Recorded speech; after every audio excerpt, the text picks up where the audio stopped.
In our world today, faith is despised, or at least they think it is. See, faith is a part of everybody's life. People take claims of science, they don't read the studies, they don't look at what evidence was provided, was tested, the methods.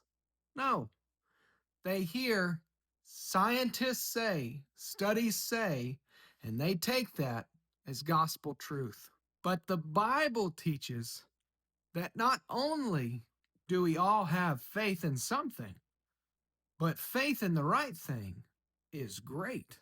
We see the Sermon on the Mount in Matthew chapter 6, and Jesus teaches, don't worry about anything. I'm going to take care of you. The clothes you need, I'll clothe you. The food you need, I'll feed you. Have faith. But when we start looking through Matthew, we see that Jesus calls his own disciples out on their faith many times. In Matthew chapter 8, he calls them out on their faith because they have fear while they're on the boat in a storm. The waves are crashing, they're afraid they're going to sink and die, and Jesus says, "Oh, you of little faith, why are you afraid?" When Peter walks on the water in Matthew chapter 14, Peter moves from keeping his eyes on Jesus to focusing on the waves, and he begins to doubt, and he sinks, and Jesus saves him, and Jesus asks him, "Oh, you of little faith, why do you doubt?"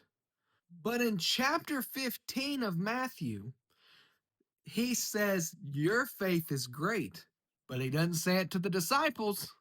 He says it to a Canaanite woman. The Canaanites were cursed in the Old Testament. God instructed the Jews to wipe out the Canaanites. This woman is of a tribe that is not of God, but her daughter is demon possessed. But she's heard of the growing fame of Jesus. She's heard his name and that he heals. And over a short conversation, she shows humility and helpless dependence on Christ. And Jesus answered her and says, "Woman, you have great faith. Your request is granted." And he heals her daughter. Now, can you imagine being those disciples? After so many times, Jesus has said, "Oh, you of little faith. Oh, you of little faith." These were Jewish men. They were the chosen people of God. And they just heard Jesus say to a Canaanite woman, "You have great faith." So, what made her faith so great? If we all have faith in something, why is hers special? First, it's because of who she places her faith in. It's not in men, it's not in her abilities, it's not in the things of this world. It is solely, squarely on Christ. The second reason her faith was great is because she had such little revelation, such little evidence to go on.